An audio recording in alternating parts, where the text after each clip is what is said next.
Episode 5 Chauhan mention. समस्तिका ने जैसे ही आगाज को थप्पड़ मारा, उस थप्पड़ की गूंज दूर तक गई और सब लोगों की आंखें हैरानी से बड़ी हो गई। आगाज का चेहरा भी गुस्से से कांपने लगा था। आज उसकी जिंदगी में पहली बार था जब किसी ने उस पर हाथ उठाया था। किसी की हिम्मत नहीं होती थी उसकी तरफ नजर उठाकर देखने की भी, और आज समस्तिका ने सीधा अपने हाथ से उसका गाल लाल कर दिया था। अमांश दिव्या दोनों हैरानी से समस्तिका को देख रहे थे। आज तक उनकी भी हिम्मत नहीं हुई थी कभी आगाज के सामने ऊंची आवाज में बात करने की, और आज समस्तिका ने वो कर दिया था जो शायद दुनिया का कोई भी इंसान नहीं कर सकता था। वही समस्तिका भी अब डर से कांपने लगी। वो आगाज की तरफ देखते हुए बोली, मैं ये करना नहीं चाहती थी। पता नहीं कैसे मुझसे ये गलती हो गई। मुझे माफ कर दीजिए। आगाज दांत पीसते हुए बोला, तुम्हारी ये गलती मैं पूरी जिंदगी नहीं भूलूंगा और ना ही तुम्हें भूलने दूंगा। तुम बहुत पछताओगी, बहुत ज्यादा पछताओगी। ये बोलते हुए उसकी आंखें एकदम गहरी लाल हो चुकी थी। तभी वहां पर गिरिराज जी की आवाज गूंजी, मैंने एक फैसला लिया है। उनकी आवाज सुनकर आगाज ने अपना चेहरा थोड़ा सा नॉर्मल किया और पलटकर उनकी तरफ देखने लगा। वैष्णवी जी भी उनके सामने आकर खड़ी हुई। उनका दिल भी इस वक्त जोरों से धक धक कर रहा था। अभी आगाज और समस्तिका के बीच जो कुछ हुआ, उसके बाद उन्हें सबसे ज्यादा डर समस्तिका के लिए ही लग रहा था। आस्तिक भी अब भागते हुए समस्तिका के पास आ गया था और उसके पैरों से लिपट गया था। गिरिराज जी सब की तरफ देखते हुए बोले, मैंने जो फैसला लिया है वो मैं तुम सब लोगों को बहुत जल्दी बताऊंगा, लेकिन उससे पहले सब लोग ब्रेकफास्ट कर ले। मैं नहीं चाहता कि मेरा फैसला सुनने के बाद किसी का ब्रेकफास्ट बीच में ही रह जाए। ये बोलकर वो टेबल की तरफ बढ़ गए और अपनी जगह पर बैठकर वैष्णवी जी की तरफ देखने लगे। वैष्णवी जी ने जल्दी से आकर उन्हें ब्रेकफास्ट सर्व करना शुरू किया और उनके बैठते ही बाकी सब लोग भी एक एक कर डाइनिंग टेबल पर आकर बैठने लगे थे। समस्तिका अभी भी साइड में खड़ी थी। उसने आस्तिक को पूरी तरह से अपनी बाहों में समेटा हुआ था। आस्तिक को अमांश के साथ देखकर वो अपना संतुलन खो बैठी थी, इसीलिए उसने गलती से आगाज को भी थप्पड़ मार दिया और उसे समझ नहीं आ रहा था कि अब वो करे तो करे क्या। वो बस किसी तरह यही सोच रही थी कि वो जल्द से जल्द इस घर से बाहर जाए। इस घर से ही नहीं, इस शहर से भी बहुत दूर चली जाए। वैष्णवी जी ने गिरिराज जी को नाश्ता सर्व कर दिया था, लेकिन अभी भी उन्होंने खाना शुरू नहीं किया था। तो वो हैरानी से उनकी तरफ देखते हुए, क्या हुआ पापा जी, आप नाश्ता क्यों नहीं कर रहे? गिरिराज जी बिना किसी एक्सप्रेशंस के बोले, क्योंकि अभी तक सब लोग डाइनिंग टेबल पर नहीं बैठे हैं। जब तक पूरा परिवार डाइनिंग टेबल पर नहीं बैठ जाएगा, तब तक नाश्ता शुरू कैसे होगा? उनकी बात सुनकर वैष्णवी जी ने अपने आसपास देखा। समस्तिका को छोड़कर सब लोग डाइनिंग टेबल पर बैठे थे। वो तुरंत समस्तिका को देखते हुए बोली, आओ समस्तिका, जल्दी से अपनी जगह पर बैठो। सब लोग नाश्ते के लिए तुम्हारा इंतजार कर रहे हैं। वैष्णवी जी की बात सुनकर अब समस्तिका के पास और कोई ऑप्शन भी नहीं था। वो आस्तिक को लेकर डाइनिंग टेबल पर आई और चुपचाप अपनी चेयर पर बैठकर उसने आस्तिक को भी अपने साथ वाली चेयर पर बिठाया था और उसकी चेयर को अपने बिल्कुल करीब खींच लिया था। एक चेयर पर गिरिराज जी थे और उनके बिल्कुल सामने वाली चेयर पर आगाज बैठा था। वो हमेशा से इस चेयर पर बैठता था। उसकी नज़र अभी भी समस्तिका पर थी और ऐसा लग रहा था जैसे वो नजरों ही नजरों में समस्तिका को खा जाएगा। समस्तिका अपना चेहरा झुका कर बैठी थी। उसे सबसे ज्यादा डर अमांश को देखने में लग रहा था, इसलिए वो अपनी नजरें उठा तक नहीं रही थी। समस्तिका की प्लेट में ब्रेकफास्ट सर्व हुआ, तो अब गिरिराज जी ने भी खाना शुरू कर दिया। समस्तिका बस आस्तिक को खिला रही थी।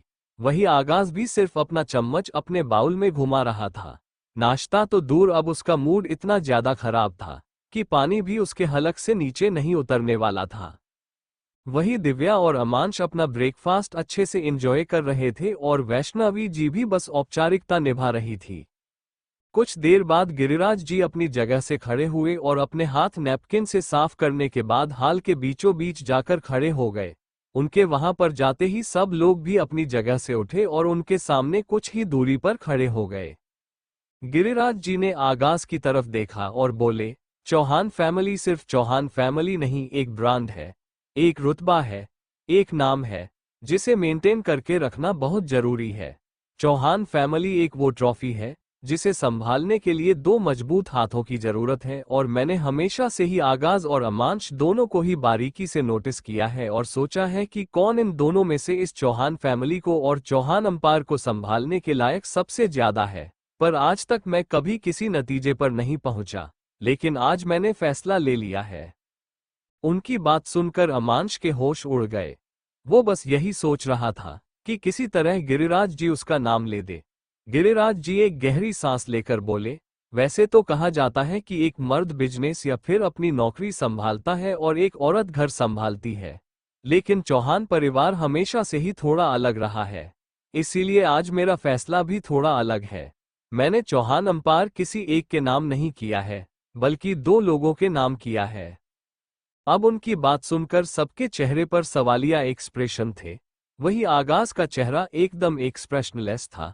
गिरिराज जी ने उससे वादा किया था कि अगर वो समस्तिका से शादी कर लेता है तो वो चौहान अंपायर और चौहान प्रॉपर्टी में जितना कुछ भी है वो सारा आगाज के नाम कर देंगे। चौहान अंपायर का इकलौता वारिस सिर्फ और सिर्फ आगाज चौहान होगा। अब दो लोगों को हिस्सेदार बनाना मतलब उसका और अमांश का बराबर का हिस्सा, जो उसे बिल्कुल भी बर्दाश्त नहीं था। उसे या तो सब कुछ अकेले चाहिए था या फिर कुछ भी नहीं चाहिए था। वही गिरिराज जी ने अब समस्तिका की तरफ देखा और उसे अपने पास आने का इशारा किया। सब लोग हैरानी से समस्तिका की तरफ देखने लगे। वही समस्तिका को अब और भी ज्यादा नर्वस फील होने लगा। उसके एक तरफ आगाज खड़ा था और दूसरी तरफ कुछ ही दूरी पर अमांश खड़ा था। गिरिराज जी के बुलाने से वो धीमे धीमे कदमों से उनके सामने आकर खड़ी हुई। गिरिराज जी ने उसके सिर पर अपना हाथ रखा और बोले, मुझे बड़ा बेसब्री से इंतजार था कि मेरे आगाज की दुल्हन इस घर में आए। तुम इस घर में आए तो ऐसा लग रहा है जैसे इस घर में रोशनी आ गई हो। समस्तिका बस फीका सा मुस्कुराए। आगाज को समझ नहीं आ रहा था कि आखिर गिरिराज जी के दिमाग में चल क्या रहा है। तभी गिरिराज जी एक गहरी सांस लेकर बोले, तो मेरा फैसला यह है कि चौहान अंपायर और चौहान परिवार की जिम्मेदारी सिर्फ और सिर्फ एक शख्स पर नहीं होगी, बल्कि दो लोग इसे बराबरी से संभालेंगे, और वो दो लोग हैं आगाज चौहान और समस्तिका आगाज चौहान। उनकी बात सुनकर सबकी आंखें बड़ी हो गई। अमांश और दिव्या की आंखें तो बाहर निकलने को हो रही थी। वहीं दूसरी तरफ आगाज ने गुस्से से अपनी मुठिया कस ली थी। गिरिराज जी आगे बोले, मैंने चौहान अंपायर और प्रॉपर्टी का 60% समस्तिका के नाम किया है और 40% आगाज के नाम, और उम्मीद है इसमें आप लोगों को कोई आपत्ति नहीं होगी, और अगर आप लोगों को कोई आपत्ति है भी तो उसे प्लीज अपने तक रखिएगा, क्योंकि गिरिराज चौहान अपना फैसला नहीं बदलता। अगर समस्तिका और आगाज कभी एक दूसरे से अलग भी होते हैं तो समस्तिका का हक उसका ही रहेगा। वो अपनी प्रॉपर्टी आगाज को नहीं दे सकती है और ना ही आगाज उससे जबरदस्ती या फिर किसी भी तरह ये प्रॉपर्टी वापस ले सकता है। अगर समस्तिका ये सब नहीं रखना चाहती तो वो इसे किसी भी एनजीओ में डोनेट कर सकती है। समस्तिका पर कोई भी किसी भी तरह की जोर जबरदस्ती नहीं चला सकता, और अगर ऐसा हुआ तो वो शख्स चौहान फैमिली से बाहर हो जाएगा। उम्मीद है हर कोई मेरा फैसला अच्छी तरह से समझ चुका होगा। ये बोलकर वो कुछ पल वहीं पर खड़े रहे। आगाज गुस्से से कांप उठा था। पहले समस्तिका का उसे थप्पड़ लगाना और अब गिरिराज जी का फैसला। वो अंदर से पूरी तरह से जलकर राख हो चुका था। वो तुरंत वहां से बाहर की तरफ चला गया और समस्तिका हैरानी से गिरिराज जी की तरफ देखती ही रह गई। उसे समझ नहीं आ रहा था कि गिरिराज जी ने ये फैसला क्यों लिया। वही अमांश और दिव्या दोनों एक दूसरे की तरफ देख रहे थे और वैष्णवी जी के चेहरे पर हल्की हल्की मुस्कुराहट थी। उन्हें बिल्कुल भी प्रॉब्लम नहीं थी इस बात से कि गिरिराज जी ने अपनी मेहनत की कमाई का 60% यूं ही समस्तिका के नाम कर दिया, बल्कि वो इस बात से खुश थी क्योंकि अब तक वो समस्तिका को इतना तो जान ही चुकी थी कि वो लालची किस्म की बिल्कुल भी नहीं है। वो जरूर अपनी जिम्मेदारी को संभालेगी और साथ ही साथ इस घर को भी संभालेगी। अमांश गिरिराज जी की तरफ देखते हुए बोला, आपने इतना बड़ा फैसला ले लिया और आपने जरा सा भी मेरे बारे में नहीं सोचा। मैं भी अमांश चौहान हूँ। मेरा भी हक बनता है इस प्रॉपर्टी पर, ऑफिस में, घर पर, हर एक चीज में मेरा बराबर का हक है, और आपने सब कुछ आगाज को दे दिया दादाजी। ये तो कोई बात नहीं हुई।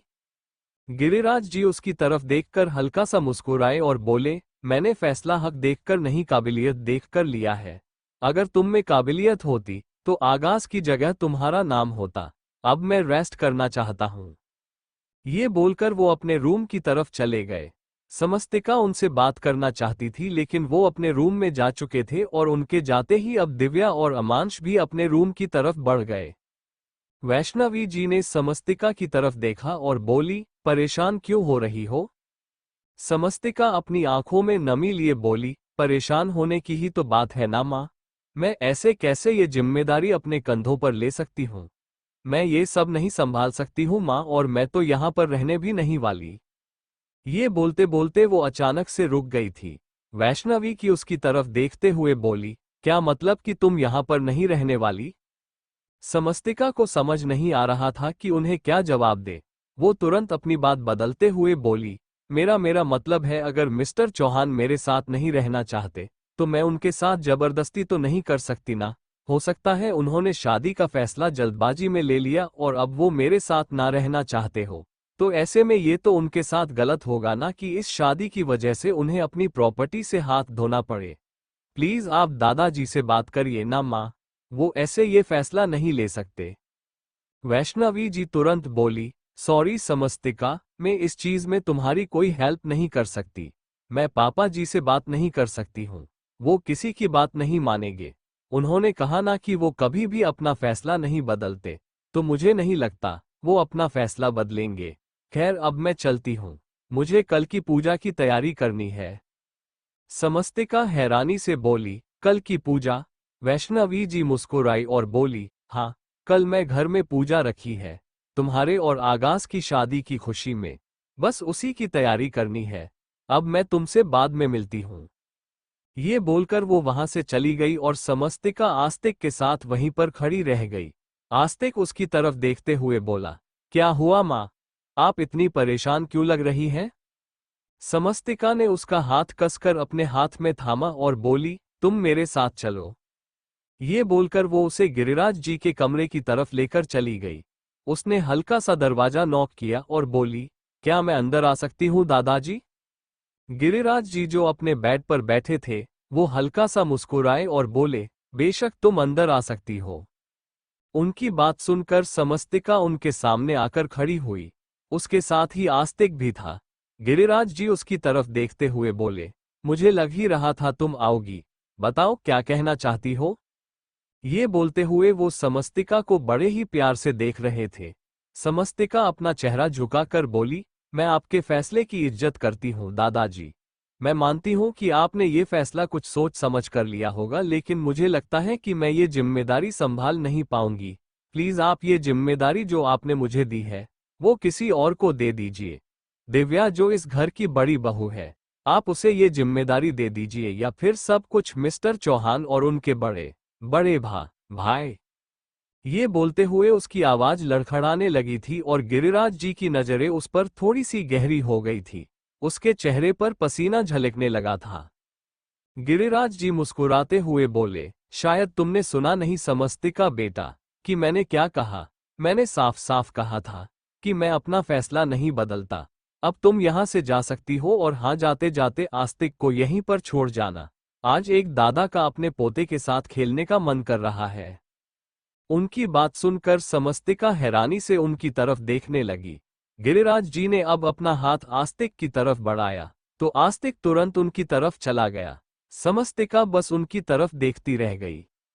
वो चुपचाप दरवाजे की तरफ घूम गई और दूसरी तरफ आगाज इस वक्त गाड़ी ड्राइव कर रहा था और उसके चेहरे पर हद से ज्यादा गुस्सा झलक रहा था। चौहान मैंशन गिरिराज जी ने जैसे ही अपना फैसला सुनाया, दिव्या और अमांश तुरंत वहां से अपने कमरे की तरफ चले गए थे। उन्हें गिरिराज जी पर इस वक्त हद से ज्यादा गुस्सा आ रहा था। दिव्या जैसे ही अंदर आए, अचानक ही वो जोरों से हंसने लगी। अमांश ने जब उसे हंसते हुए देखा तो उसके गुस्से का पारा और भी ज्यादा चढ़ गया। दिव्या उसकी तरफ देखते हुए बोली, कहाँ तुम ख्वाब देख रहे थे पूरी चौहान इंडस्ट्रीज और चौहान प्रॉपर्टी के मालिक बनने का? और कहाँ पर तुम्हें दादाजी ने तुम्हारी औकात दिखा दी? मालिक तो छोड़ो, उन्होंने तुम्हें एक फूटी कोड़ी तक नहीं दी। बिल्कुल भिखारी वाली हालत बना दी तुम्हारी। मुझे तो लगता है कि अब तुम्हें अपने खर्चों के लिए भी आगाज के सामने हाथ फैलाना पड़ेगा। सॉरी सॉरी, आगाज के सामने नहीं बल्कि उस समस्तिका के सामने, क्योंकि आगाज तो खुद सिर्फ 40% का मालिक है। पूरे 60% तो उस समस्तिका ने इस घर में आते ही अपने कब्जे में कर लिए और तुम्हारी हालत भिखारी वाली कर दी। ये बोलकर वो अमांश का मजाक बनाते हुए एक बार फिर से हंसने लगी। अमांश गुस्से से कांपते हुए बोला, बस बिल्कुल चुप हो जाओ, बकवास मत करो मेरे सामने। अब एक बार भी तुमने मुझे अपने ये दांत दिखाए ना, तो मैं तुम्हारा मुंह तोड़ दूंगा। दिव्या सार्कास्टिक स्माइल के साथ बोली, बुरा लग रहा है तुम्हें? I am so sorry baby, अगर तुम्हें बुरा लग रहा, लेकिन वो कहते हैं ना कि सच कड़वा होता है, तो बस वही सच का कड़वा कड़वा टेस्ट तुम्हारे मुंह में आ रहा है। बट डोंट वरी, मैं तुम्हें जल्दी ही कोई ट्रेनिंग सेंटर ढूंढ कर दूंगी।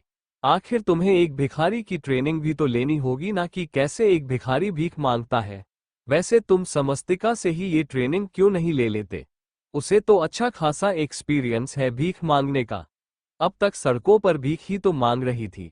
मैं तो यही सोच रही हूं कि अगर तुम दोनों की शादी होती तो कितना अच्छा होता, तुम्हारा कपल एकदम परफेक्ट लगता।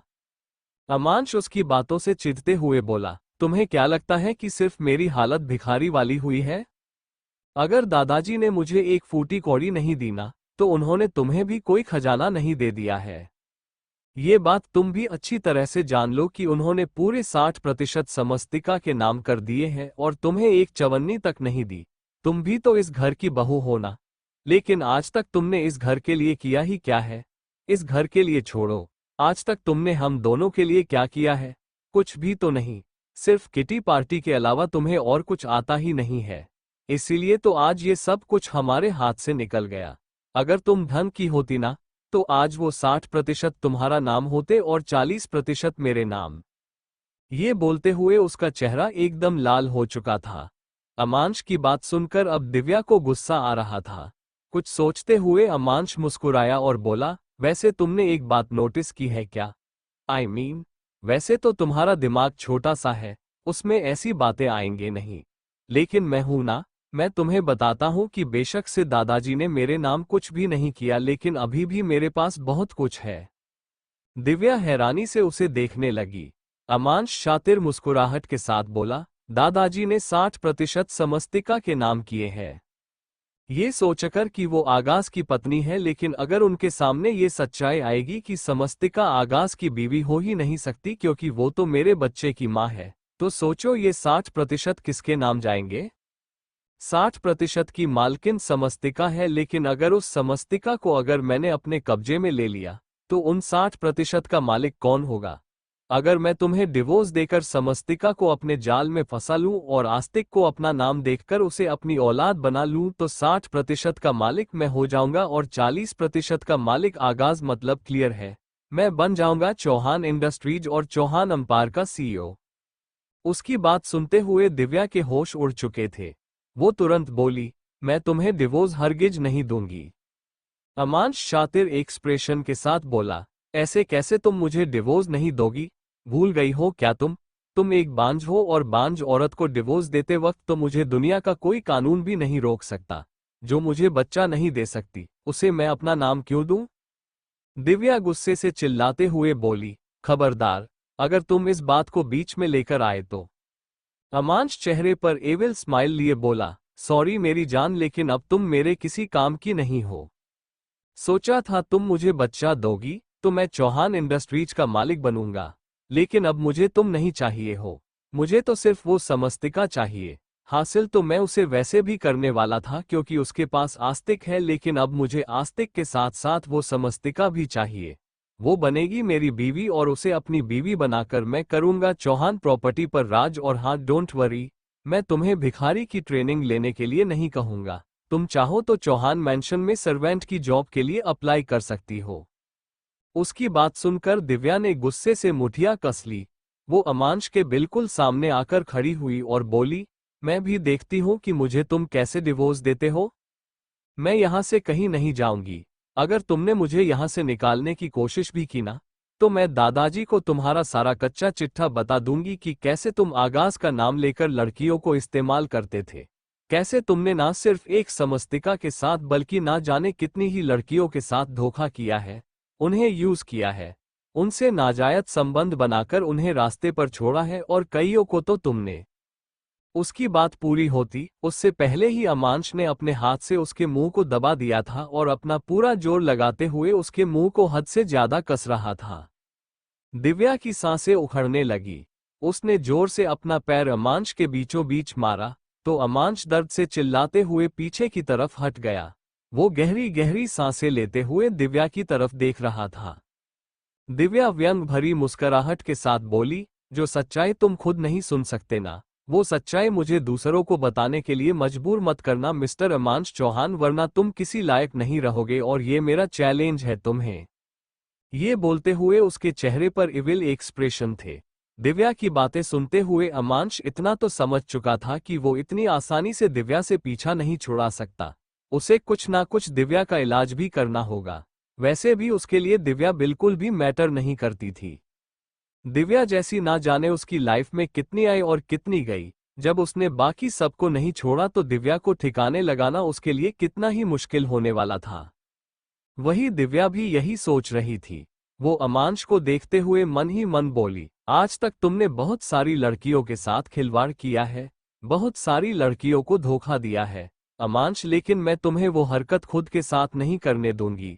अगर तुमने मेरे साथ कुछ भी गलत करने की सोची तो ना मैं सिर्फ तुम्हारा पर्दाफाश करूंगी बल्कि तुम्हें पूरी तरह से बर्बाद कर दूंगी, क्योंकि तुम्हारे जितने राज मैं जानती हूँ वो तुम्हें तबाह कर देंगे। ये बोलते हुए उसके चेहरे पर भी डेंजरस एक्सप्रेशंस थे। वहीं दूसरी तरफ आगाज अपने ऑफिस में था और उसने बहुत ज्यादा ड्रिंक की हुई थी, जिसकी वजह से कुणाल उसे कोई भी मीटिंग अटेंड नहीं करने दे रहा था। उसने आगाज की सारी मीटिंग्स पोस्टपोन कर दी थी, लेकिन अभी भी उसकी 6 बजे एक मीटिंग थी जो अभी तक कैंसिल नहीं हुई थी। जैसे ही आगाज अपने केबिन से बाहर निकला और मीटिंग हॉल की तरफ जाने लगा, कुणाल उसके सामने आकर खड़ा हुआ और बोला, प्लीज सर, आप खुद को संभालने की कोशिश कीजिए। अभी फिलहाल आप किसी भी मीटिंग में नहीं जा सकते हैं, आपने बहुत ज्यादा ड्रिंक की हुई है। कुणाल की बात सुनकर आगाज गुस्से से चिल्लाते हुए बोला, तुम्हारी हिम्मत कैसे हुई मेरे सामने अपनी जुबान चलाने की? तुम 2 कौड़ी के नौकर मुझे बताओगे कि मुझे क्या करना है और क्या नहीं? तुम्हें क्या लगता है कि जैसे दादाजी ने उसे लड़की को मेरे सिर पर बिठा दिया, वैसे मैं तुम्हें टॉलरेट करूंगा, तुम्हें अपने सिर पर बिठाऊंगा? बिल्कुल भी नहीं। मैं कुछ भी कर सकता हूं। मैं आगाज चौहान हूं। मैं उस लड़की को 1 मिनट भी बर्दाश्त नहीं कर सकता। उसे 60% शेयर्स तो दूर, मैं अब उसे भीख में 60 रुपए भी नहीं दूंगा। अब तो मैं उसकी वो हालत करूंगा कि वो पछताएगी चौहान मैंशन आने पर भी। उसकी बातें सुनते हुए कुणाल बीच में ही बोला, सर प्लीज, सब लोग तमाशा देख रहे हैं। ये बोलते हुए उसकी नजरें आसपास खड़े हुए स्टाफ पर थी, जो आगाज को टुकुर टुकुर देख रहे थे। आगाज ने उसे जोर से धक्का दिया और बोला, तमाशा? तमाशा तो उस लड़की ने मेरा बना दिया है, अब मैं भी उसका तमाशा बनाऊंगा। मैं भी देखता हूं कि वो कैसे मुझसे मेरा हक छीनती है। चौहान इंडस्ट्रीज चौहान अंपायर पर सिर्फ और सिर्फ इस आगाज चौहान का हक है। ये बोलते हुए आगाज ने अपने सीने पर अपनी उंगली पॉइंट कर रखी थी। कुणाल ने उसे एक बार फिर से संभालने की कोशिश की, लेकिन इस बार आगाज ने उसे और भी ज्यादा जोर से धक्का दिया और बोला, जा रहा हूं मैं उस समस्तिका के पास, मैं बताता हूं उसे कि कैसे वो 60% की मालकिन बनकर मुझ पर हुक्म चलाएगी। ये बोलते हुए वो अब मीटिंग हॉल की तरफ ना जाकर विप लिफ्ट की तरफ बढ़ गया। वो तुरंत नीचे पार्किंग एरिया में आया और अपनी गाड़ी में बैठकर चौहान मैंशन के लिए निकल गया, लेकिन अभी वो कुछ ही दूरी पर आया था कि अचानक ही उसकी गाड़ी के सामने एक बेहद तेज स्पीड में चलता हुआ ट्रक आया और आगाज ने गाड़ी तुरंत दूसरी तरफ घुमा दी, जिससे उसकी गाड़ी की टक्कर एक पेड़ से हो गई और उसका सिर जोर से स्टीयरिंग पर लगा। उसके माथे पर खून बहने लगा था, लेकिन अभी तक वो बेहोश नहीं हुआ था। उसने गुस्से से जोर से अपना हाथ स्टीयरिंग पर मारा और बोला, इतनी आसानी से नहीं मरूंगा मैं। तुमने मुझे मेरा सब कुछ छीना है ना, अब जब तक मैं तुम्हें बर्बाद नहीं कर देता ना मिस गोल्ड डिगर, तब तक मैं खुद को कुछ भी नहीं होने दूंगा। ये बोलकर वो गाड़ी से बाहर निकला। गाड़ी के बोनट से धुआं बाहर निकल रहा था। आगाज ने नशे की हालत में ही कुणाल को फोन किया और उसे एक और गाड़ी वहां पर भेजने के लिए कहा। कुछ ही देर में वहां एक गाड़ी और आकर रुकी और उस गाड़ी में ड्राइविंग सीट पर कुणाल बैठा था। आगाज गुस्से से उसकी तरफ देखते हुए बोला, गाड़ी से बाहर निकलो।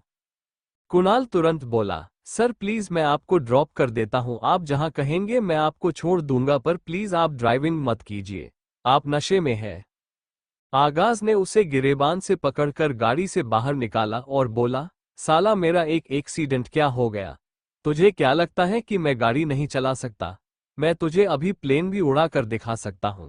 तेरी औकात है क्या मुझे कहीं ड्रॉप करने की? चल दफा हो यहां से।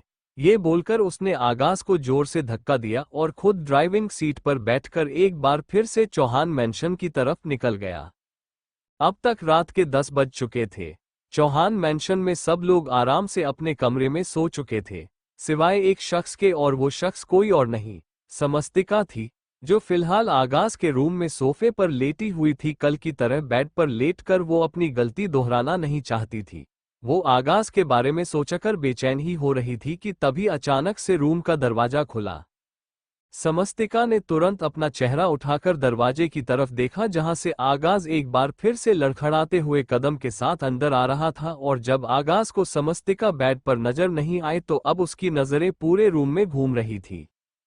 समस्तिका ने तुरंत अपना चेहरा वापस नीचे किया और अपनी आंखें कसकर बंद कर ली, ताकि आगाज को ऐसा लगे जैसे वो गहरी नींद में सो चुकी है। तभी आगाज की नजर भी सोफे पर लेटी हुई समस्तिका पर गई और वो उसकी तरफ देखकर मुस्कुराते हुए बोला, परी। चौहान मैंशन आगाज की नजरें जैसे ही सोफे पर लेटी हुई समस्तिका पर गई, उसकी आंखों में हल्की सी मुस्कुराहट तैर गई। उसका पूरा चेहरा एकदम रेड नजर आ रहा था और वो मुस्कुराते हुए समस्तिका की तरफ देखकर बोला, परी। उसके मुंह से अपने लिए परी सुनकर समस्तिका एक बार फिर से शॉक्ड रह गई। उसने पहले भी ऐसे नशे में परी कहकर बुलाया था।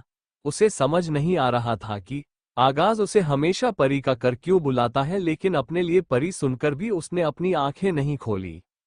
वो यूं ही सोफे पर लेटी रही, लेकिन आगाज कहाँ मानने वालों में से था। वो तुरंत सोफे की तरफ आया और उसके चेहरे पर झुककर बड़े ही प्यार से बोला, परी ओ मेरी परी।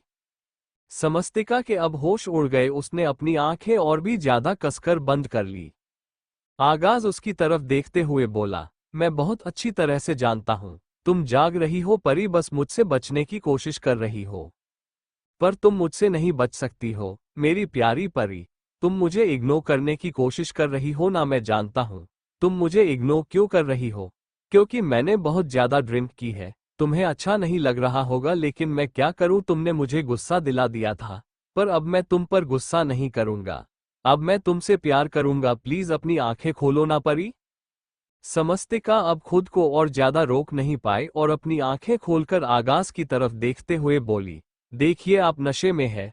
आप नशे में ऐसे ही प्यार प्यार से बात करते हैं, सिर्फ बात नहीं करते और भी बहुत कुछ करते हैं, लेकिन सुबह होते ही आप जैसे सब कुछ भूल जाते हैं। इतना तो मैं एग्जाम में अपने आंसर नहीं भूलती थी, जितना आप अपनी बातें भूल जाते हैं। तो प्लीज आप जाकर चुपचाप बेड पर सो जाइए। अगर कोई आपकी ऊंची आवाज सुनेगा तो पता नहीं क्या क्या सोचेगा। प्लीज आप अपनी जगह पर चले जाइए। उसकी बात सुनकर आगाज ने मुंह बना लिया। समस्तिका चुपचाप उसकी तरफ देखते रही। आगाज हल्का सा हंसा और बोला, मुझे पता था तुम इतनी आसानी से नहीं मानोगी, लेकिन मैं भी आगाज चौहान हूं, मैं तुम्हें मना कर ही रहूंगा। ये बोलकर उसने तुरंत समस्तिका को अपनी गोद में उठा लिया। समस्तिका की आंखें बड़ी हो गई। उसने तुरंत अपने हाथ आगाज के कंधे पर रख दिए थे। आगाज के खुद के कदम लटका रहे थे, ऐसे में उसका कोई भरोसा नहीं था वो कब समस्तिका को नीचे गिरा दे। वो थर थर कांपते हुए बोली, प्लीज प्लीज आप मुझे नीचे उतार दीजिए। आगाज ने उसकी तरफ देखा और बोला, तुम चाहती हो मैं तुम्हें नीचे उतार दूं? समस्तिका ने अपना सर हाँ में हिलाया और अगले ही पल आगाज में उसे नीचे जमीन पर पटक दिया। समस्तिका जोर से चिल्लाई, आह मेरी कमर। उसका चिल्लाना सुनकर आगाज तुरंत नीचे जमीन पर बैठा और उसकी तरफ देखते हुए बोला, क्या क्या हुआ परी? तुम दर्द से रो क्यों रही हो? तुम्हें दर्द हो रहा है क्या? किसने तुम्हें दर्द दिया? समस्तिका की आंखों में आंसू थे। उसे सच में अपनी कमर में बहुत ज्यादा दर्द महसूस हो रहा था। वो आगाज की तरफ देखते हुए रो रही थी और आगाज ने उसके चेहरे को अपने हाथों में थाम लिया था। वो समस्तिका की तरफ देखकर बड़े प्यार से बोला, मुझे बताओ परी, किसने तुम्हारी कमर में चोट पहुंचाई? जिसने भी ऐसा किया है ना, उसकी कमर तोड़ दूंगा, उसकी कमर का कमरा बना दूंगा। उसकी बात सुनकर समस्तिका गुस्से से बोली, आप अपनी कमर का कमरा बनाएंगे? ओह गॉड, मुझे बहुत दुख रहा है। ये बोलते हो उसने अपनी कमर पर अपना हाथ रखा हुआ था और दर्द भरी सिसकियां ले रही थी। आगाज उसकी तरफ देखते हुए बोला, मैं तुम्हारा कमर दर्द ठीक करता हूं। समस्तिका गुस्से से बोली, कैसे ठीक करेंगे आप इसे? अभी वो बोल ही रही थी कि अचानक ही आगाज ने उसे जोर से गोल घुमा दिया, जिससे समस्तिका तुरंत फर्श पर नीचे की तरफ झुक गई और आगाज ने अब उसे थोड़ा सा और दबाया तो वो सीधा जमीन पर लेट गई। समस्तिका के इस वक्त होश उड़े हुए थे। आवाज की हरकतें देखकर उसे समझ में नहीं आ रहा था कि आगाज नशे में है या वो पागल हो चुका है। वो तुरंत ऊपर उठने को हुई, लेकिन जैसे ही वो हल्का सा ऊपर की तरफ उठी, आगाज ने उसकी कुर्ती को ऊपर की तरफ उठा दिया और खुद उसकी पीठ पर बिल्कुल वहीं पर अपने होंठ रखे जहां पर उसे सबसे ज्यादा दर्द महसूस हो रहा था। समस्तिका के लिए जैसे वक्त एक पल के लिए थम गया हो और पूरी दुनिया रूख से हो। उसने अपने हाथों को कसकर मुट्ठी में जकड़ लिया था। उसकी धड़कनें रफ्तार से दौड़ने लगी थी और दिल सीने से बाहर निकलने को हो चुका था, क्योंकि आगाज ने सिर्फ एक बार उसकी पीठ पर अपने होंठ नहीं रखे थे, बल्कि वो लगातार उसकी पीठ पर उसे किस करने लगा था। बड़े ही प्यार से वो उसकी पीठ को किस करते हुए बोल रहा था, अब दर्द कम हुआ, अब दर्द कम हुआ। और समस्तिका उसके किसी सवाल का जवाब दे ही नहीं पा रही थी। वह तो बस उसके होठों को अपनी पीठ पर महसूस कर रही थी, जैसे किसी दूसरी दुनिया में पहुंच गई थी। उसकी वो गहरी गहरी सांस जो उनके आसपास अपनी जगह बना रही थी, वो जैसे आगाज को और भी ज्यादा नशे में मदहोश कर रही थी। आगाज उसकी पीठ पर किस करते हुए ऊपर की तरफ करने लगा तो समस्तिका तुरंत सीधी हो गई। अब उसकी पीठ जमीन से लगी हुई थी और वो आगाज की तरफ देखते हुए गहरी गहरी सांस ले रही थी, जिससे उसका सीना हल्का सा ऊपर नीचे हो रहा था। आगाज ने उसके सीने की तरफ देखा और मुस्कुराते हुए बोला, तुम कितनी सेक्सी लग रही हो परी। मुझे तो लगा तुम सिर्फ क्यूट लगती हो, लेकिन तुम एकदम हॉट भी लग रही हो। ये बोलते हुए उसकी नजरें जब समस्तिका के सीने पर ठहर गई तो समस्तिका ने तुरंत अपना दुपट्टा अपने ऊपर अच्छे से लिया। आगाज ने तुरंत उसका दुपट्टा उसके सीने से हटाया और बोला, क्या छुपाने की कोशिश कर रही है तुम मुझसे? ये मेरा ही तो है, मुझे अच्छे से देखने दो। ये बोलते हुए वो अब उसके सीने पर झुक गया और उसे बड़ी बड़ी आंखों से देखने लगा तो समस्तिका तुरंत बोली, ये आप कैसी हरकतें कर रहे हैं मिस्टर चौहान? ये हरकतें आपको शोभा नहीं देती? आगाज ने अपना चेहरा हल्का सा ऊपर की तरफ उठाया और चेहरे पर सवालिया एक्सप्रेशन लिए बोला, शोभा? शोभा मुझे क्या नहीं देती? समस्तिका तुरंत बोली, शोभा आपको कुछ भी नहीं देती, बल्कि मैं ये कह रही हूं कि। उसकी बात पूरी होती उससे पहले ही आगाज बोला, तो शोभा से किसी ने कुछ मांगा ही कहां पर है? शोभा अपना सामान अपने पास रखे, मुझे मेरी परी का सामान देखना है। ये बोलते हुए उसने एक बार फिर से वापस अपनी नजरें समस्तिका के सीने पर गड़ा दी और समस्तिका खुद शर्म से नीचे जमीन में गड़ने लगी। तभी उसकी नजर आगाज के माथे पर गई। कमरे में लाइट डिम थी, इसलिए अब तक उसका ध्यान आगाज के माथे पर लगी हुई चोट पर गया नहीं था, लेकिन अब उसकी चोट को देखते ही वो तुरंत ऊपर की तरफ उठी। आगाज का चेहरा उसके सीने पर ही था। जब वो ऊपर उठी तो आगाज ने अपना चेहरा भी ऊपर की तरफ उठा लिया, लेकिन आगाज ने तो अपना चेहरा ऊपर उठाया ही नहीं और वो सीधा समस्तिका के सीने से लगा। समस्तिका तुरंत वापस नीचे हो गई और फिर आगाज की तरफ देखते हुए बोली, साइड हटिए ना आप। आगाज तुरंत बोला, क्यों? मैं क्यों साइड हटूं? अभी मेरा मन नहीं भरा, मुझे मेरी परी को देखना है। आगाज की बातों से समस्तिका का बुरा हाल हो रहा था। वो अब जल्दी से बोली, आपके सिर पर चोट लगी है? आगाज ने हैरानी से अपने सिर पर इस तरह से हाथ रखा जैसे उसे पता ही ना हो कि उसके सिर पर चोट लगी है। वो तुरंत अपने सिर पर अपना हाथ इधर उधर रखते हुए बोला, क्या मुझे चोट लगी है? समस्तिका ने तुरंत अपना सर हाँ में हिलाया। आगाज ने अब अपना चेहरा ऊपर की तरफ उठा लिया था तो समस्तिका भी तुरंत अपनी जगह पर उठकर बैठी और उसके माथे की तरफ देखते हुए बोली, हाँ आपके माथे पर चोट लगी है, लेकिन ये चोट आपको कैसे लगी? आगाज ने मुंह बनाया और बोला, मुझे तुम पर गुस्सा आ रहा था। तुम पर गुस्सा निकालने के चक्कर में मैं खुद ऑफिस से निकल गया और फिर जब मैं गाड़ी चला रहा था तो सामने वाले ने ट्रक तेजी से चला दिया और मेरा छोटा सा एक्सीडेंट हो गया और मुझे इतनी बड़ी चोट लग गई। अब मुझे दर्द हो रहा है। मैं तुम्हारी कमर की चोट तो ठीक कर दी, क्या अब तुम मेरे सिर की चोट ठीक नहीं करोगी? ये बोलते हुए वो समस्तिका की तरफ देख रहा था और उसका सवाल सुनकर समस्तिका का दिल भी जोरों से धक धक कर रहा था। आगाज का सवाल सुनकर समस्तिका का दिल जोरों से धक धक कर रहा था।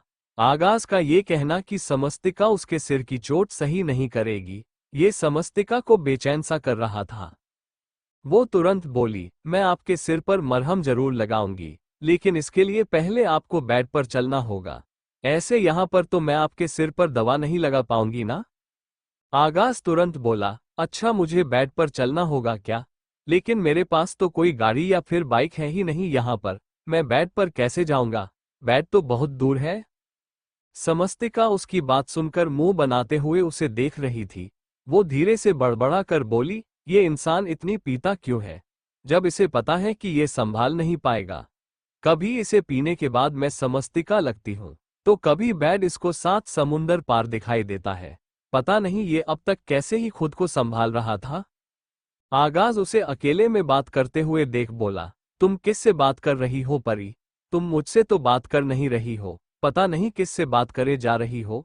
अगर तुम्हें मुझसे बात नहीं करनी तो ठीक है, मैं जा रहा हूं तुम्हें छोड़कर। ये बोलकर वो जैसे ही उठने लगा अचानक से उसका पैर लड़खड़ाया और वो तुरंत घुटनों के बल नीचे जमीन पर गिरा। समस्तिका ने जल्दी से उसे संभाला और बोली, आप प्लीज नाराज मत होइए।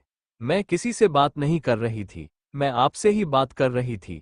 मैं ये बोल रही थी कि बेड ज्यादा दूर नहीं है, अगर आप धीरे धीरे चलेंगे तो 2-3 मिनट में पहुंच जाएंगे। आइए मैं भी आपके साथ चलती हूँ। ये बोलकर वो तुरंत अपनी जगह से उठी और उसने आगाज को अपना हाथ दिया। आगाज ने नीचे बैठे हुए उसका हाथ कसकर थामा और जोर लगाते हुए बोला, मुझे खींचो परी, मुझसे उठा नहीं जा रहा।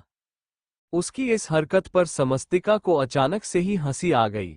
वो जोरों से हंसने लगी और आगाज उसे हंसते हुए देख रहा था। कुछ देर बाद वो मुंह बनाते हुए बोला, तुम मेरा मजाक उड़ा रही हो? समस्तिका तुरंत नीचे की तरफ झुकी और उसके गाल पर अपना हाथ रखकर बड़े ही प्यार से बोली, मैं आपका मजाक नहीं उड़ा रही हूं मिस्टर चौहान। आप बस मेरा हाथ थाम कर रखिए और धीरे धीरे उठने की कोशिश कीजिए, आप जरूर उठ जाएंगे। ज्यादा मुश्किल नहीं है, आइए।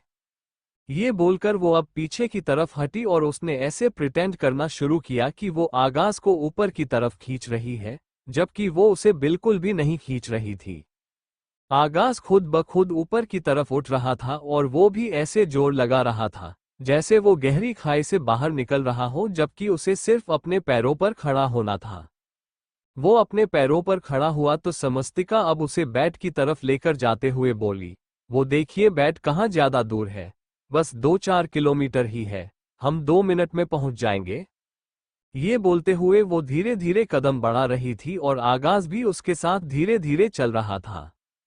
वो अब उसे लेकर बेड पर आई और उसे बेड पर बिठाकर बोली, आप यहीं पर बैठे रहिएगा, मैं अभी आपके लिए दवाई लेकर आती हूँ।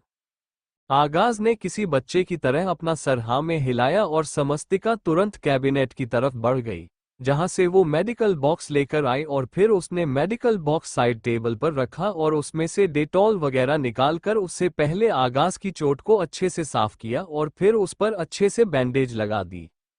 वो अब आगाज की तरफ देखते हुए बोली, अब आपकी चोट बिल्कुल ठीक हो जाएगी। आगाज ने तुरंत उसकी कमर पर अपना हाथ रखा और उसे अपने करीब खींचकर बिल्कुल उसकी आंखों में आंखें डालकर बोला, जब तक तुम मेरे साथ हो तब तक मुझे कुछ हो ही नहीं सकता परी, तुम मुझे हर प्रॉब्लम से बचा लेती हो।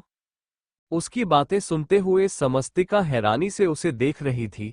समस्तिका उसकी तरफ देखते हुए बोली, अब आप चुपचाप सो जाइए चौहान साहब, रात बहुत हो गई है, सुबह आपको ऑफिस भी जाना होगा। आगाज उसकी बात सुनकर अचानक से मुंह बनाने लगा। उसे मुंह बनाते हुए देखकर समस्तिका हैरानी से बोली, अब क्या हुआ? आगाज इरिटेट सी आवाज में बोला, मैंने कपड़े तो चेंज किए ही नहीं। समस्तिका तुरंत बोली, अच्छा ऐसा क्या? आप फिक्र मत कीजिए, मैं आपको दूसरे कपड़े ला देती हूँ। आप चेंज कर लीजिएगा। ये बोलकर वो जल्दी से उसकी क्लोजेट की तरफ गई और वहां से एक टी शर्ट और लोअर लेकर आए। उसने जल्दी से वो कपड़े आगाज की तरफ बढ़ाए और बोली, लीजिए आप चेंज कर लीजिए। आगाज मुंह बनाते हुए बोला, तुम्हारे होते हुए मुझे ये काम खुद करना पड़ेगा क्या? समस्तिका हैरानी से बोली, मतलब क्या है आपका? आगाज मुस्कुराते हुए बोला, तुम बहुत अच्छी तरह से जानती हो परी मैं क्या कह रहा हूं। प्लीज तुम मेरी हेल्प करो ना। तुम तो देख ही रही हो ना मेरे माथे पर इतनी ज्यादा चोट लगी है। अब ऐसे में मैं खुद से कपड़े चेंज कैसे करूंगा? प्लीज तुम मेरी हेल्प कर दो। उसकी बात सुनकर समस्तिका सोच में पड़ गई। वो जानती थी कि वो ऐसे अब आसानी से आगाज से पीछा नहीं छुड़ा सकती। इसीलिए उसने धीरे धीरे आगाज के कपड़े निकालने शुरू किए। हालांकि उसे बहुत अजीब लग रहा था, लेकिन फिलहाल उसके पास और कोई ऑप्शन नहीं था। उसने पहले आगाज का ब्लेजर निकाला और फिर उसकी शर्ट भी निकालकर साइड रख दी। वो आगाज को टी शर्ट पहनाने लगी तो आगाज ने तुरंत उसे रोका और बोला, नहीं मुझे नहीं पहननी अभी ये। समस्तिका हैरानी से बोली, क्यों? क्यों नहीं पहननी आपको ये? आगाज शरारती मुस्कुराहट के साथ बोला, क्योंकि अभी मुझे तुम्हें बहुत सारा प्यार करना है। ये बोलकर उसने तुरंत समस्तिका को अपने ऊपर खींच लिया, जिसकी वजह से वो खुद भी जाकर बेड पर गिरा और समस्तिका भी उसके ऊपर ही गिरी। समस्तिका के हाथ आगाज के सीने पर आ गए थे और वो आगाज के चेहरे को देख रही थी। आगाज भी मदहोशी भरी नजरों से समस्तिका को देख रहा था। चौहान मैंशन रात के तकरीबन 1 बजे समस्तिका ने जैसे ही आगाज को सोने के लिए कहा, आगाज ने तुरंत उसका हाथ पकड़कर उसे अपने ऊपर खींच लिया, जिससे समस्तिका सीधा उसके सीने पर आ गिरी। उसके हाथ आगाज के सीने पर थे और उसका चेहरा आगाज के चेहरे के बिल्कुल करीब था। दोनों की नजरें आपस में मिली हुई थी और दोनों एक दूसरे की गर्म सांसों को भी खुद पर महसूस कर सकते थे। समस्तिका का दिल जोरों से धक धक कर रहा था। आगाज उसकी तरफ देखते हुए बोला, बिना तुम्हें प्यार किए मैं कैसे सो सकता हूं परी? उसकी बात सुनकर समस्तिका हिचकिचाते हुए बोली, आप प्लीज ये सब बातें मत कीजिए। अभी आप ये सब चीज बोल रहे हैं, लेकिन बाद में आप मुझे ही ब्लेम करेंगे। प्लीज आप सो जाइए। ये बोलते हुए वो ऊपर उठने की कोशिश कर रही थी, लेकिन अब आगाज ने उसे नीचे बेड पर लेटाया और खुद उसके ऊपर झुक गया। समस्तिका उसे चुपचाप देख रही थी। आगाज की नजरें उस पर हद से ज्यादा इंटेंस हो रही थी, जिन्हें वो बिल्कुल भी नजरअंदाज नहीं कर पा रही थी। उसका गला सूखने लगा था और होठ फड़फड़ाने लगे थे। तभी आगाज ने एकदम से समस्तिका के उन फड़फड़ाते हुए होठों पर अपने होंठ रख दिए और उन्हें बिल्कुल शांत कर दिया। समस्तिका ने तुरंत अपनी आंखें कसकर बंद कर ली। उसे अपने होठों पर आगाज के होंठ बड़े ही सॉफ्ट सॉफ्ट महसूस हो रहे थे। आगाज कभी उसके अपर लिप को हल्का हल्का अपने होठों से शक कर रहा था और कभी उसके लोअर लिप को। समस्तिका के रोंगटे खड़े हो रहे थे। उसके हाथ अब धीरे धीरे आगाज के कंधों पर आ चुके थे और आगाज ने उसे और भी ज्यादा पैशनेटली, लेकिन बिल्कुल सॉफ्ट तरीके से किस करना जारी रखा। धीरे धीरे अब उसके हाथ भी समस्तिका के बदन पर चलने लगे थे और उसने समस्तिका के कपड़ों को उसके बदन से अलग करना शुरू कर दिया था। जिस तरह से ड्रिंक करने के बाद आगाज हर एक चीज भूल जाता था, वहीं अब समस्तिका भी आगाज के आगोश में हर एक चीज भूलती जा रही थी। वो आगाज का विरोध कर ही नहीं पा रही थी। बस जैसे जैसे आगाज उसे किस कर रहा था वैसे वैसे उसकी गहरी सिसकियां वहां पर गूंज रही थी। वो आगाज को रोकने की हालत में ही नहीं थी। उसके हाथ भी आगाज की पीठ पर चल रहे थे और आगाज ने अब अपनी पेंट को भी उतारकर साइड में फेंक दिया था। धीरे धीरे आगाज ने अब समस्तिका की गर्दन पर किस करना शुरू किया और फिर उसके सीने पर भी उसे लव बाइट्स देने लगा। वो उसके सेंसिटिव अंगों को भी अपने होठों से छू रहा था, जिसकी वजह से समस्तिका खुद में सिमटी जा रही थी।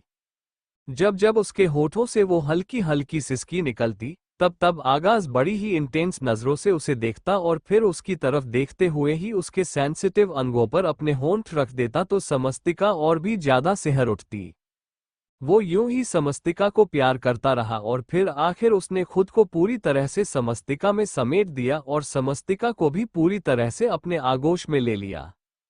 समस्तिका की गहरी गहरी सिसकियां और भी ज्यादा उस कमरे में गूंजने लगी और आगाज उन सिसकियों से और भी ज्यादा मदहोश होता हुआ धीरे धीरे थोड़ा वाइल्ड होने लगा। वो दोनों पूरी तरह पसीने से भर रहे थे। दोनों की बॉडी भी एकदम गर्म हो चुकी थी और दोनों ही अब खुद को हल्का हल्का मूव कर रहे थे, लेकिन आगाज की मूवमेंट थोड़ी ज्यादा थी।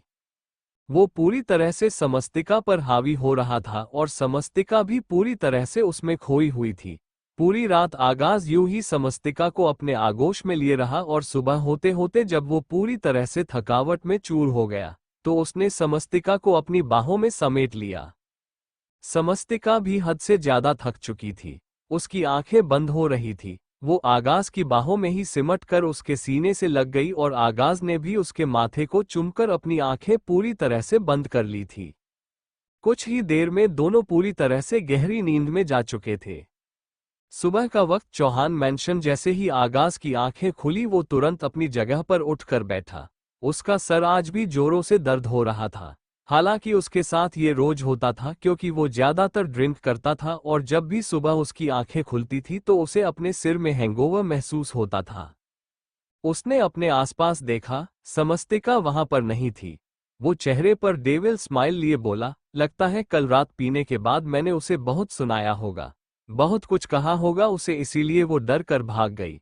वेल उसे भी समझ आ गया होगा कि आगाज चौहान के साथ पंगा लेना कितना गलत है। अब अगर वो खुद ही भाग गई है तो दादाजी को वापस सारी प्रॉपर्टी मेरे नाम करनी ही होगी। अभी वो खुद से बातें कर ही रहा था कि तभी वॉशरूम का दरवाजा खुला और येलो कलर की साड़ी पहने, सर पर टॉवल बांधे समस्तिका वॉशरूम से बाहर आए। उसके बाल गीले थे इसीलिए उसने अपने बालों को टॉवल में लपेट रखा था, लेकिन फिर भी बालों की कुछ कुछ लंटें टॉवल से निकली हुई थी जिनमें से पानी टपक कर नीचे की तरफ गिर रहा था।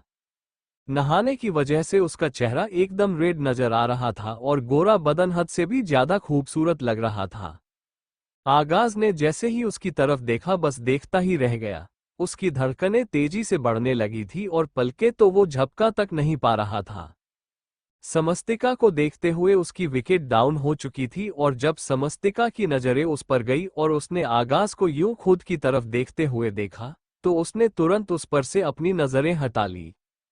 कुछ देर बाद उसने एक बार फिर से आगाज की तरफ देखा। आगाज अभी भी उसे वैसे ही देख रहा था। समस्तिका को अब थोड़ा अजीब लगने लगा। वो आईने के सामने जाकर खड़ी हो गई और उसने टॉवल अपने बालों से निकाला और अपने बालों को सूखाने लगी।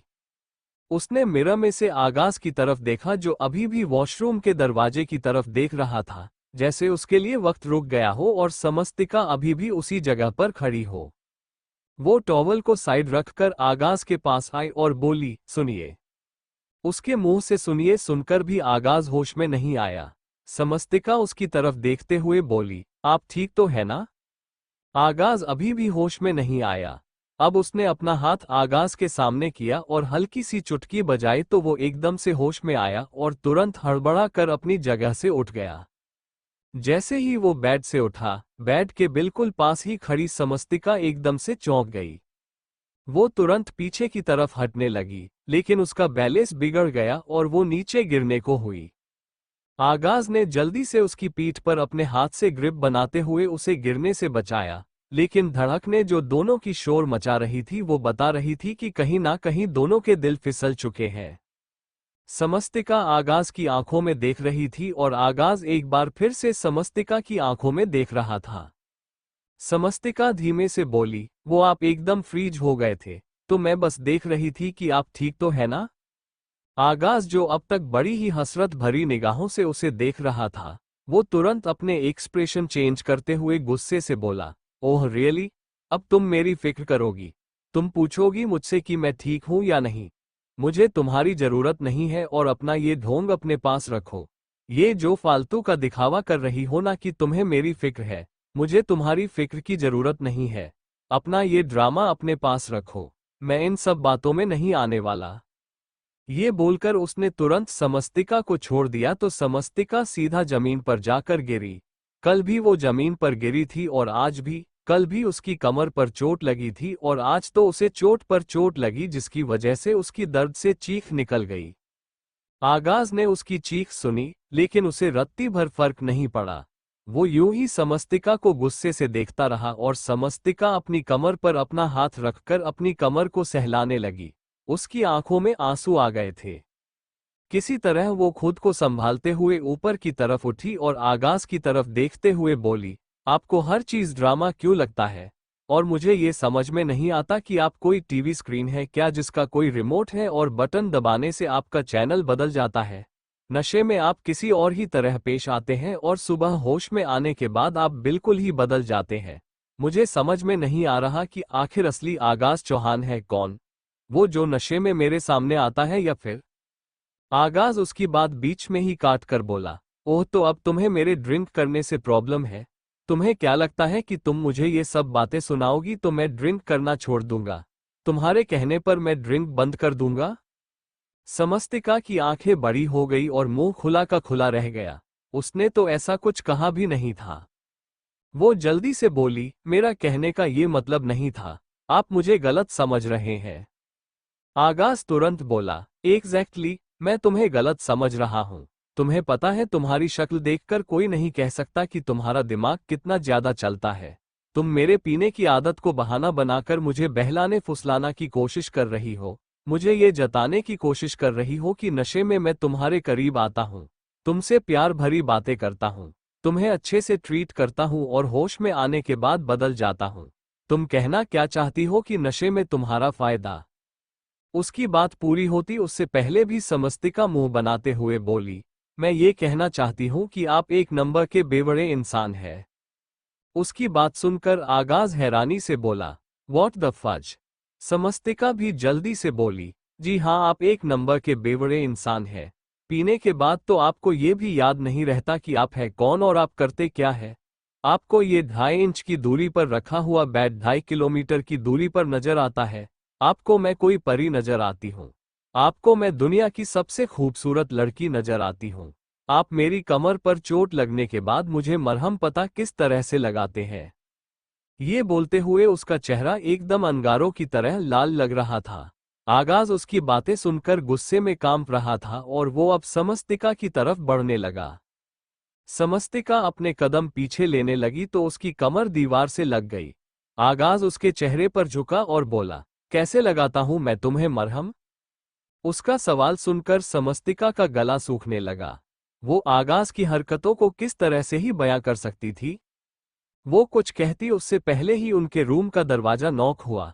समस्तिका तुरंत वहां से दरवाजे की तरफ बढ़ने लगी, लेकिन आगाज ने अपने दोनों हाथ उसके आसपास रख दिए और उसे अपने घेरे में लेते हुए बोला, तुम यहां से कहीं नहीं जाओगी।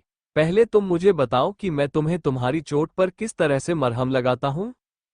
समस्तिका एक बार फिर से हैरानी से उसे देखने लगी। उसे समझ नहीं आ रहा था कि वो आगाज को क्या कहे। तभी दरवाजा एक बार फिर से नॉक हुआ और इस बार किसी बच्चे के रोने की आवाज आए। उस आवाज को सुनते ही समस्तिका पहचान चुकी थी, ये कोई और नहीं आस्तिक है। वो तुरंत आगाज को धक्का देकर दरवाजे की तरफ भाग गई और उसे खुद को धक्का देते देख आगाज ने गुस्से से मुठियां कस ली। समस्तिका ने जल्दी से दरवाजा खोला और उसकी नजर तुरंत आस्तिक पर गई, जो दरवाजे से बाहर खड़ा रो रहा था। उसने जल्दी से आस्तिक को अपनी बाहों में लिया और उसे चुप कराते हुए बोली, क्या क्या हुआ बेटा? आप रो क्यों रहे हो? आस्तिक पूरी तरह से उसकी बाहों में सिमटते हुए बोला, मुझे आप कहीं पर मिल नहीं रही थी मम्मा, इसीलिए मुझे रोना आ रहा था। आप मुझे छोड़कर चली गई थी। समस्तिका तुरंत बोली, ऐसा ऐसा कभी नहीं होगा बेटा। मम्मा आपको छोड़कर कहीं नहीं जाएगी। ये बोलते हुए वो उसे अंदर की तरफ लेकर आ रही थी। तभी आगाज जोर से चिल्लाया, इसे यहां से दूर रखो, ये इस कमरे में बिल्कुल नहीं आएगा। उसकी बात सुनकर समस्तिका हैरानी से उसकी तरफ देखने लगी। उसकी गोद में आस्तिक था। वो आगाज की तरफ देखते हुए बोली, आस्तिक रो रहा है। आगाज गुस्से भरी आवाज में बोला, आई डोंट केयर। कोई रोता है रोए, कोई मरता है मरे, मेरे रूम में कोई भी एरा गैरा इंसान नहीं आ सकता। समस्तिका गुस्से से लेकिन थोड़ी धीमी आवाज में बोली, मेरा बेटा है आस्तिक। आगाज चेहरे पर डेविल स्माइल लिए बोला, और तुम कौन हो? औकात क्या है तुम्हारी? समस्तिका उसका सवाल सुनकर कुछ पल उसे देखती रही और फिर आस्तिक को अंदर लाते हुए आगाज की आंखों में आंखें डालकर बोली, आपकी बीवी, इस घर की छोटी बहू। और बोलते बोलते वो चुप हो गई। लेकिन आगाज वो भी बहुत अच्छी तरह से सुन चुका था, जो समस्तिका ने कहा ही नहीं था, और अब गुस्से से उसका चेहरा कांप रहा था। चौहान मैंशन आगाज गुस्से से समस्तिका की तरफ देख रहा था। समस्तिका का जवाब सुनकर उसका चेहरा गुस्से से कांप रहा था।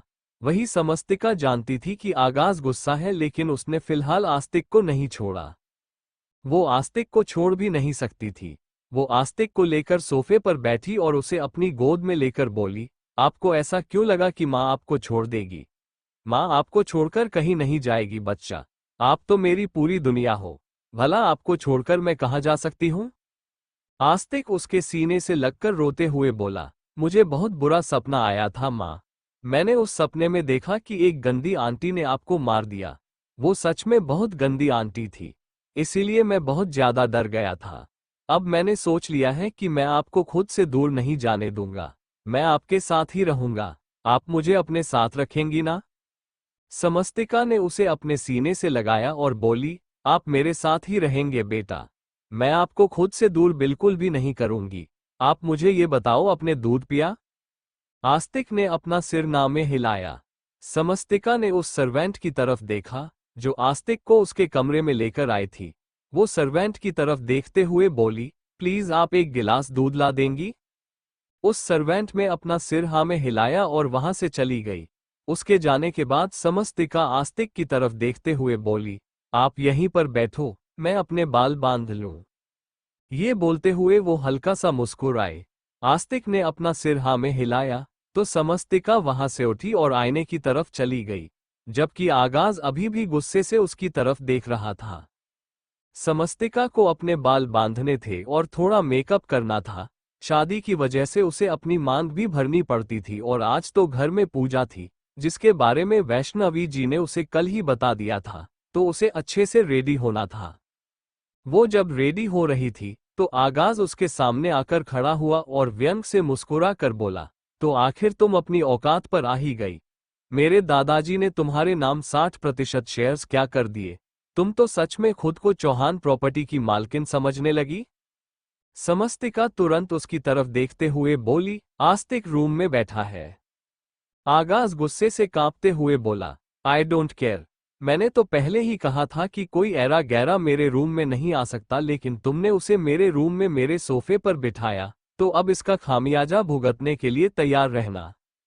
समस्तिका तुरंत बोली, देखिए आपका जो भी गुस्सा और गिला शिकवा है, आप सिर्फ उसे मुझ तक रखिए।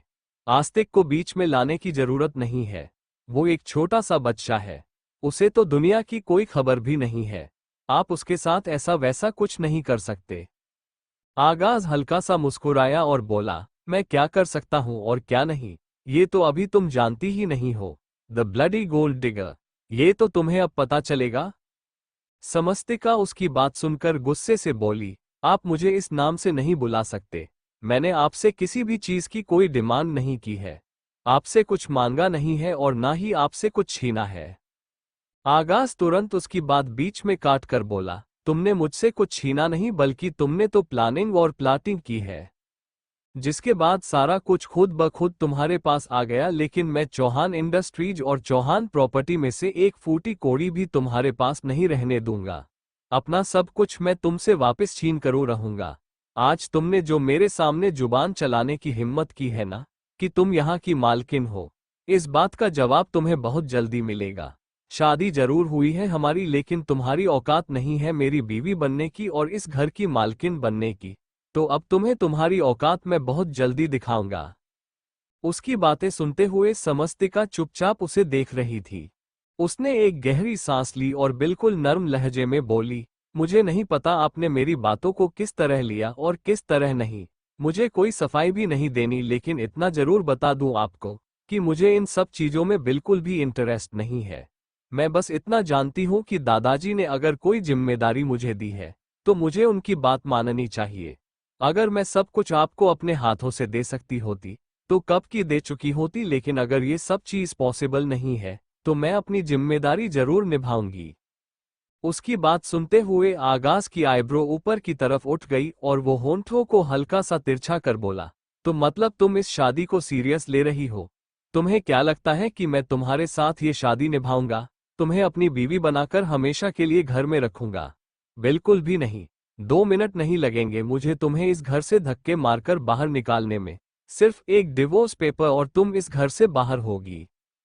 समस्तिका बिना किसी एक्सप्रेशन के बोली, तो फिर आप डाइवोर्स पेपर बनवा लीजिए। मैं साइन करने को तैयार हूं, लेकिन तब तक जब तक मैं इस घर में हूं, आस्तिक मेरे साथ रहेगा। मैं उसे खुद से दूर बिल्कुल नहीं करूंगी। अब आप यहां से जा सकते हैं, मुझे पूजा के लिए रेडी होना है। आगाज उसकी बात सुनकर गुस्से से बौखला कर बोला, तुम मुझे यहां से जाने के लिए कह रही हो? ये मेरा रूम है, मेरा ड्रेसिंग एरिया है और तुम मुझे ही यहां से जाने के लिए कह रही हो? ये बोलते हो उसके चेहरे पर हैरानी भरे एक्सप्रेशन थे। समस्तिका तुरंत बोली, तो और क्या कहूं? यहां पर बैठ जाइए और मेरा मेकअप करने में मेरी हेल्प कीजिए। अगर ऐसा है तो ये लीजिए लिपस्टिक और मेरे होठों पर लगा दीजिए। मुझे चूड़ियां भी पहना दीजिएगा। हो सके तो मेरे बालों की चोटी भी बना दीजिएगा। मुझे कोई प्रॉब्लम नहीं है। उसकी बातें सुनते हुए अब आगाज और भी ज्यादा फ्रस्ट्रेटेड हो गया। उसने समस्तिका के हाथों की तरफ देखा, जहां पर सच में उसने एक लिपस्टिक पकड़ रखी थी। उसने उस लिपस्टिक को लिया और उसे खोलकर समस्तिका की तरफ देखा। समस्तिका हैरानी भरी नजरों से देख रही थी। उसे नहीं पता था कि आगाज उसकी बात को सच में इतना सीरियसली ले लेगा। अगले ही पल आगाज ने वो लिपस्टिक समस्तिका के होठों की तरफ बढ़ाई और उसे पूरा समस्तिका के होठों से रगड़ दिया, जिससे वो रेड लिपस्टिक पूरी उसके होठों पर और उसके होंठों के आसपास फैल चुकी थी। जब तक समस्तिका पीछे की तरफ हटती, तब तक तो आधे से ज्यादा लिपस्टिक खराब भी हो चुकी थी। उसने जल्दी से आगाज के हाथ से वो लिपस्टिक ली और फ्रस्ट्रेशन भरी नजरों से उसे देखने लगी, जबकि आगाज के चेहरे पर तिरछी मुस्कुराहट थी। वो उसकी तरफ देखते हुए बोला, पंगा लिया था ना मुझसे? अब अंजाम तो भुगतना ही पड़ेगा और ये तो कुछ भी नहीं है। Just wait and watch. ये बोलकर वो वहां से वॉशरूम की तरफ चला गया और समस्तिका आईने के सामने खड़ी रह गई। तभी उसे आस्तिक के हंसने की आवाज आई, जो उसकी तरफ देखकर जोरों से हंस रहा था। समस्तिका इस वक्त किसी जोकर से कम नहीं लग रही थी। आस्तिक को हंसते हुए देखकर समस्तिका के चेहरे पर भी हल्की सी मुस्कुराहट तैर गई।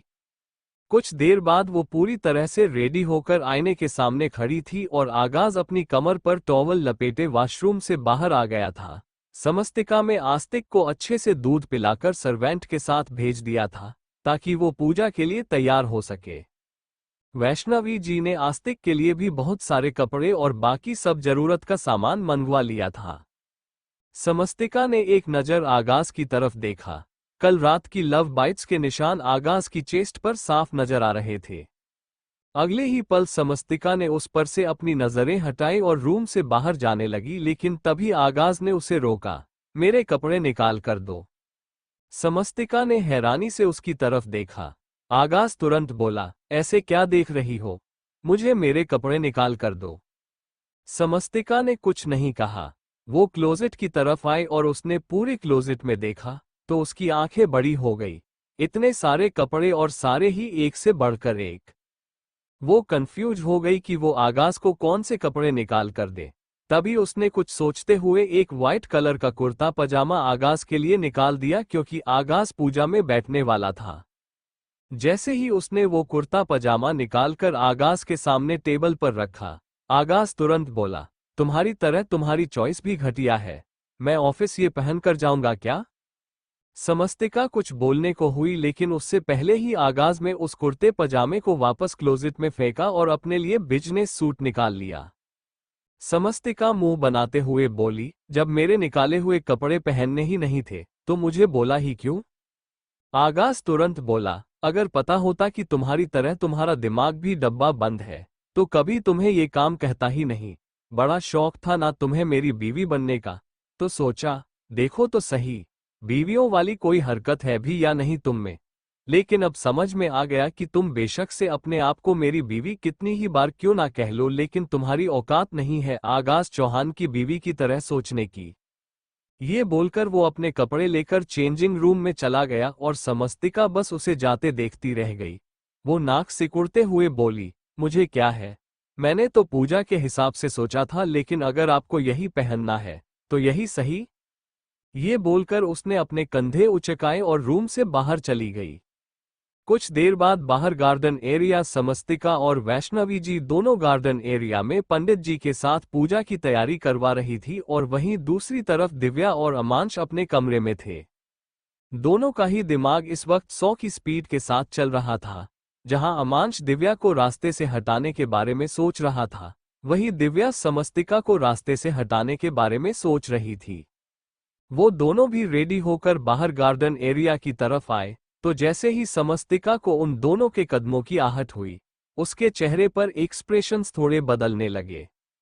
अब तक वो मुस्कुराते हुए हर एक काम कर रही थी, लेकिन अब उसके चेहरे पर ही साफ दिखाई दे रहा था कि वो थोड़ा अनकंफर्टेबल फील कर रही है। वैष्णवी की उसकी तरफ देखते हुए बोली, जाओ जाकर जल्दी से आगाज को बुला लो। समस्तिका ने अपना चेहरा हाँ में हिलाया और वहां से अंदर की तरफ जाने लगी। तभी दिव्या उसके सामने आकर खड़ी हुई और बोली, कहाँ जा रही हो? उसका सवाल सुनकर समस्तिका तुरंत बोली, वो मैं। उसे यूं लड़खड़ाकर बोलते हुए देख दिव्या मुस्कुराई और बोली, मेरे सामने तुम इतना अनकंफर्टेबल क्यों हो जाती हो? कहीं तुम्हें मुझसे डर तो नहीं लगता? कहीं तुम्हारे दिल में मेरे लिए कोई गलतफहमी तो नहीं है ना? कहीं तुम मेरे बारे में कुछ गलत तो नहीं सोच रही? समस्तिका अपनी नजरें झुका कर बोली, बिल्कुल भी नहीं। मेरे दिल में आपके लिए कोई भी गलतफहमी नहीं है। मैं आपके बारे में जो जानती हूँ और जो सोचती हूँ वो बिल्कुल सही है, इसलिए गलतफहमी की कोई गुंजाइश ही नहीं। ये बोलकर वो उसकी बगल से होते हुए अंदर की तरफ चली गई और उसका जवाब सुनकर दिव्या के चेहरे पर तिरछी मुस्कुराहट आ गई। वो तुरंत बोली, अब तो मुझे कन्फर्म हो गया कि तुम मुझे बहुत अच्छी तरह से जानती हो। खैर, मुझे इस बात से कोई फर्क नहीं पड़ता, क्योंकि अगर तुम्हें किसी के सामने अपना मुंह खोलना होता तो अब तक तुम अपना मुंह खोल चुकी होती, और अब तो वैसे भी तुम अपना मुंह नहीं खोलोगी, क्योंकि अगर तुमने कुछ कहा तो तुम्हारे हाथों से वो 60% निकल जाएंगे जो तुम बिल्कुल भी नहीं गंवाना चाहोगी। पर मेरे होते हुए भला तुम कैसे इस घर की मालकिन बन सकती हो? तुम्हें तो मैं रास्ते से हटाकर ही रहूंगी। ये बोलते हुए उसके चेहरे पर डेविल स्माइल थी। वही अमांश आस्तिक की तरफ देख रहा था, जो वैष्णवी जी के साथ था। वही समस्तिका वापस अपने रूम में आए। वो जैसे ही अंदर आए, उसकी नजर आईने के सामने खड़े हुए आगाज पर गई, जो रेडी हो चुका था। उसकी तरफ देखते हुए बोली, आपको सब लोग नीचे बुला रहे हैं। आगाज ने पलटकर उसकी तरफ देखा और बोला, वेरी गुड, ये काम अच्छा लगता है तुम पर। ये बोलकर वो मुस्कुराते हो रूम से बाहर चला गया और समस्तिका का मुंह खुला का खुला रह गया। वो भी उसके पीछे पीछे रूम से बाहर आई और सीढ़ियां उतरने लगी। तभी अचानक से साड़ी में उसका पैर लड़खड़ाया और वो सीधा नीचे गिरने को हुई। जैसे ही उसके मुंह से चीख निकली, आगाज ने तुरंत पलटकर उसकी तरफ देखा और अपनी बाहें उसकी तरफ बढ़ा दी। उसने समस्तिका को तुरंत अपनी बाहों में संभाल लिया था और अब उसकी नजरें समस्तिका के चेहरे पर थी और समस्तिका की नजरें उसके चेहरे पर थी। दोनों का दिल एक बार फिर से जोरों से धड़क उठा था। तभी एक सर्वेंट वहां पर आए और उन दोनों की तरफ देखते हुए बोली, आप दोनों को सब बाहर बुला रहे हैं। उसे सर्वेंट की बात सुनकर समस्तिका होश में आए और उस सर्वेंट की तरफ देखकर मुस्कुराते हुए बोली, जी आप चलिए, हम आते हैं। आगाज ने तुरंत उसे छोड़ा। समस्तिका उसकी तरफ देखते हुए बोली, शुक्रिया। ये बोलकर अब वो तुरंत आगे की तरफ बढ़ गई और आगाज बस उसकी तरफ देखता ही रह गया। उसके कानों में बार बार समस्तिका का शुक्रिया कहना गूंज रहा था।